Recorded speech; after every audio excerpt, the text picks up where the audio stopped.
Certains experts affirment que seulement 15% de notre réussite financière est due à nos compétences et à notre savoir-faire, et que les 85% restants est dû à notre capacité à établir des relations avec les autres, à inspirer la confiance et le respect. De ce fait, capter et retenir l'attention, s'adapter à son interlocuteur devient sine qua non, et le faire en moins de 2 minutes est bien sûr possible. Et c'est ce que nous allons découvrir dans cette vidéo à travers le résumé du livre de Nicolas Boutman intitulé Convaincre en moins de 2 minutes. Le livre de Nicolas Boutman, écrit en seulement 251 pages, comporte 12 chapitres divisés en 4 parties. La première partie parle des bases. La deuxième partie parle des nouvelles règles. La troisième partie nous montre comment prendre contact avec la personnalité de son interlocuteur. Et la quatrième partie nous parle de comment construire une relation. Lors d'une première rencontre avec quelqu'un, au cours des premières secondes, votre instinct de survie décide soit de fuir, de combattre ou d'interagir avec l'autre. Soit qu'il est une opportunité ou une menace, soit encore qu'il est un ami ou un ennemi. Pour certains, s'adapter est naturel et inné, et d'autres ont besoin des outils nécessaires pour pouvoir s'adapter. Donc, votre visage, votre voix, votre attitude émettent un message sans que vous ne le sachiez, et ce livre a pour objectif de vous permettre de faire une bonne impression au cours de ces premières minutes. La première partie du livre nous parle notamment du chapitre 1 qui est l'évangile selon Mouldion. À ce niveau, il n'y a pas d'échec, il n'y a que des informations. Il faut regarder dans les yeux votre interlocuteur et de sourire. Le regard transmet également le message. Et le sourire est symbole de tout va bien. Commencez toujours votre intervention avec un regard accompagné de sourire. Pour ceux qui ont du mal à regarder leur interlocuteur droit dans les yeux, il est important de mettre en application cet exercice. Notez mentalement la couleur des yeux de votre interlocuteur. Cela permet de regarder droit dans les yeux de votre interlocuteur sans pour autant vous stresser. Ceux qui ont du mal à sourire honnêtement et sincèrement, utilisez votre miroir. Tenez-le près de 30 cm et regardez-vous en disant super, super, super. À la fin, vous allez forcément rire. Dites-le de façon super, super, super, super, super, super. Répétez le même processus chaque matin pendant 3 jours. Et lorsque vous voyez quelqu'un, dites intérieurement super, super, super. Vous allez forcément sourire. Adaptez-vous, devenez un caméléon. Nous nous familiarisons aisément avec des personnes qui nous ressemblent. C'est donc important de synchroniser avec la personne à qui vous voulez parler. Captivez l'imagination pour toucher les cœurs. Il est important de pouvoir toucher l'imagination car l'imagination conduit fortement aux émotions. Et une fois que vous arrivez à toucher l'imagination, cela permet d'arriver à des bons termes. La persuasion. La persuasion est juste la capacité à amener des gens à adhérer à notre position. Et pour ce faire, on a juste besoin de 3 principes. Premièrement, on a la confiance. Deuxièmement, la logique. Troisièmement, l'émotion. Après la persuasion, nous avons le KFC. C'est de ce mot anglais que nous avons eu l'acronyme SIC. S-I-C. S pour savoir ce que l'on veut. I, identifier ce que l'on obtient. Et C, changer ce que l'on fait pour obtenir ce que l'on veut. Deuxième partie, les nouvelles règles. Prenez contact avec la nature humaine. Le chapitre 2 est le début de la deuxième partie. Et à ce niveau, on nous apprend comment neutraliser les réponses de fuite ou de combat. Il faut savoir qu'il existe 4 espaces. L'espace public, l'espace social, l'espace privé et l'espace intime. Pour vous rapprocher de quelqu'un, il faut tenir compte de ces 4 étapes afin de ne pas déclencher son instinct de survie. Ayez une attitude positive et inspirez confiance. Deuxièmement, adaptez votre comportement à la situation. Troisièmement, pratiquez le langage corporel ouvert. Ça se caractérise par le sourire et le regard dans les yeux qui montre un cœur généreux. Posez une question anodine et synchronisez. Chapitre 3, les b.a.-ba, l'attitude, le langage corporel et la synchronisation. L'attitude est très essentielle et contagieuse. Votre esprit et votre cœur font un système. Et une fois que l'un a une attitude, l'autre adhère. Chacun aime une personne qui a une attitude confiante et positive. Le langage corporel. Il existe 2 types de langage corporel. Le langage corporel ouvert et le langage corporel fermé. Le langage corporel ouvert se caractérise notamment par le sourire, le regard, la présentation des mains, une posture un peu en avant. Cela montre que vous êtes ouvert à des propositions. Le langage fermé consiste à avoir les bras et les jambes croisés et fuir le regard, être un peu, avoir un air agressif et être sur la défensive. Cela montre que vous n'êtes pas coopérant. La synchronisation. La synchronisation se manifeste à travers deux façons, l'harmonie et le retour d'information. Chapitre 4. Parler le langage du cerveau. Notre cerveau ne peut traiter que des informations positives. Éviter au maximum de suggérer des impressions négatives. Il est préférable de dire avec plaisir que de dire il n'y a pas de problème. Évitez de dire par exemple je ne veux pas échouer parce que le cerveau réfléchit d'abord à l'échec avant de mettre la négation. Dites plutôt je veux réussir. Le style explicatif. Lorsque nous nous parlons à nous-mêmes ou que nous parlons à d'autres personnes, nous avons tendance à suivre un schéma explicatif. Il est donc important de pouvoir soigner son style explicatif afin de pouvoir être persuasif. La cause à effet. Le cerveau humain est conçu de sorte à ce que toute chose suivie de justification est logique. Chapitre 5. Prenez contact avec vos sens.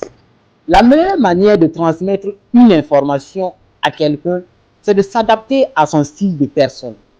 Et ici, il existe seulement 3 catégories de personnes. Les visuels, les auditifs et les kinesthésiques. Les visuels parlent notamment de l'aspect de la chose. Ils ont une voix forte, rapide, et lorsqu'ils parlent à quelqu'un, ils ont tendance à croire que ces derniers peuvent également visualiser l'image dans leur tête. Et lorsqu'ils parlent, ils ont tendance à respirer rapidement. Ils n'aiment pas le désordre, la confusion et la pagaille. Et lorsqu'ils parlent à quelqu'un, ils le regardent droit dans les yeux. Ils ont l'habitude de dire, dis-moi ou montre-moi ce à quoi cela ressemble. Les auditifs, eux, ils parlent de sons émis par les choses. Ils ont un don d'expression et persuasif. Lorsqu'ils prennent la parole, ils ont une voix engageante et douce et ils sont lents par rapport au visuel. Ils aiment choisir leurs vêtements avec goût et n'aiment pas les sons, les bruits désagréables. Quand ils s'adressent à leur interlocuteur, ils penchent leur tête pour avoir une oreille orientée vers l'interlocuteur et le regard un peu vague. Les kinesthésiques parlent de ce qu'ils ressentent. Ils sont des personnes conviviaux et ils font confiance à leur intuition, même s'ils sont réservés et prudents. Les kinesthésiques sont faciles à repérer parce qu'ils veulent d'abord sentir ou toucher les choses pour être rassurés. Les kinesthésiques ont des habits confortables et sont très lents dans les explications. Ils se perdent parfois même dans des détails et mettent ainsi en colère les auditifs et les visuels. Ils ont pour l'habitude de dire « dis-moi ou montre-moi la sensation que quelque chose procure ». Chapitre 6. Nourrissez la personnalité de votre interlocuteur. Il existe 4 types de personnalités que les entreprises recherchent en permanence. Les rêveurs, les analystes, les persuasifs et les contrôleurs. Les rêveurs, ce sont des personnes qui fournissent des idées dans une entreprise. Les analystes sont des personnes qui s'assurent que les idées du rêveur sont bonnes. Persuasifs sont des personnes qui sont chargées de faire passer ces idées. Et le contrôleur, lui, son travail, c'est de mettre en œuvre ses idées. Voilà un peu les 4 personnalités que chaque entreprise recherche en permanence. Chapitre 7. Identifier la nature de votre métier. Grande idée. La grande idée doit être mise en application dans une entreprise par tout le monde. Peu importe son rang. Si le Burkina Faso était une entreprise, l'intégrité allait être sa grande idée. Le Burkina Faso est le pays des hommes intègres. Et chaque citoyen travaille à être et garder son intégrité. Donc, faites en sorte que dans votre entreprise, si votre grande idée, peu importe ce qu'elle est, chaque employé travaille à se poser la question, est-ce que je suis en train de faire ce que la grande idée demande? Et la grande idée doit notamment transmettre ce que vous faites en réalité. Après la grande idée, vous avez besoin d'un spot publicitaire. Et le spot publicitaire se traduit notamment par ce que vous faites, pour qui vous le faites et quel est son impact. Moi, je fais des des résumés de livres pour les personnes qui n'ont pas le temps de lire, afin qu'eux aussi puissent changer leur vie. Faites en sorte qu'après la présentation de votre spot, qui doit durer maximum 10 secondes, les gens puissent vous demander 10 mois en plus. Au lieu de ah d'accord. Chapitre 8. Trouvez votre style. Il faut savoir que les premières réponses que nous recevons de nos interlocuteurs dépendent en majeure partie de notre attitude. Et si vous développez votre attitude, vous aurez de bonnes chances d'avoir de bonnes réponses et de bonnes premières impressions.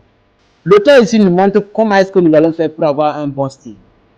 Un style efficace est un accord entre une autorité et notre accessibilité. Il faut savoir l'image que nous voulons projeter et aussi s'habiller en fonction de ce que nous voulons et non en fonction de ce que nous avons. Lorsque vous êtes mal habillé, les gens se remarquent vos vêtements.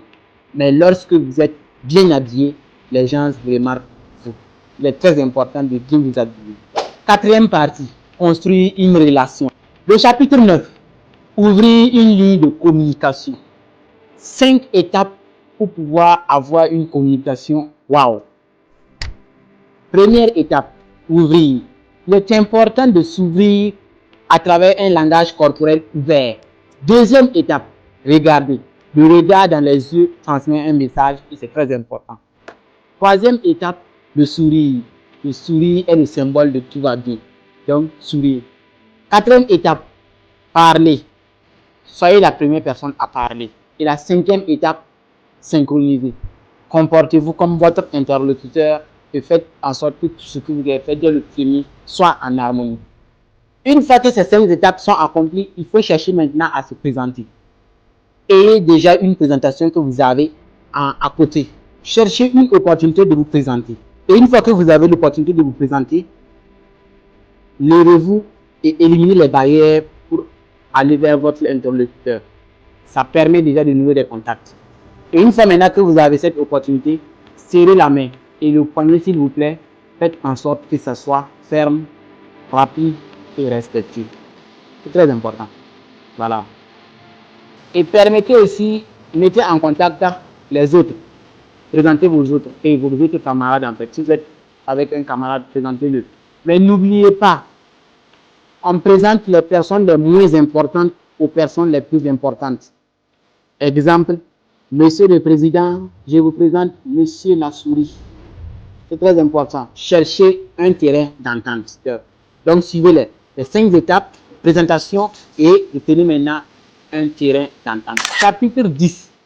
Faites parler des autres. Il est important de faire parler votre interlocuteur et avoir la sagesse de l'écouter. Pour faire parler quelqu'un, c'est simple. Il faut toucher d'abord son imagination.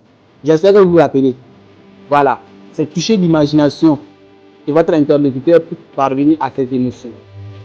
Pour que votre interlocuteur parle, posez-lui des questions ouvertes. Il y a des gens qui sont forts dans les questions fermées. Quand on parle de questions fermées, on parle des questions notamment. Est-ce que êtes-vous opté plutôt pour les questions ouvertes qui touchent l'imagination et qui amènent à l'interlocuteur de réfléchir et vous répondre? Là, vous avez une bonne chance d'avoir une conversation. Et on commence ces questions avec ces mots-clés comme pourquoi, quand, comment, qui, que. C'est très important. Chapitre 11. Trouver les bonnes approches. Premièrement, il faut relier les états d'esprit. Lorsqu'on veut causer avec quelqu'un, on veut parler avec quelqu'un de quelque chose, la personne n'est pas déjà préparée émotionnellement à nous écouter en fait. Qu'est-ce que vous faites? Vous commencez étape par étape avant de demander à la fin. Là, il est préparé et il va vous accepter. Les entretiens d'embauche. Il faut faire des recherches sur l'entreprise que vous cherchez à adhérer. Tout se prépare à la maison. Comme ça, vous allez avoir travail. Voilà. Au téléphone, on n'a pas cette chance de vous voir ou de lire votre langage corporel ouvert ou pas. Non. Au téléphone, ce qui compte, c'est votre voix, la façon dont vous respirez et l'intonation. C'est ça qui est important. Donc, assurez-vous d'être convaincant et soyez, allez-y droit au but. Voilà. Les mondanités sont des choses de riches, quoi. Permettez-vous souvent le luxe d'aller vous asseoir dans un petit coin, un petit jus là, vous buvez.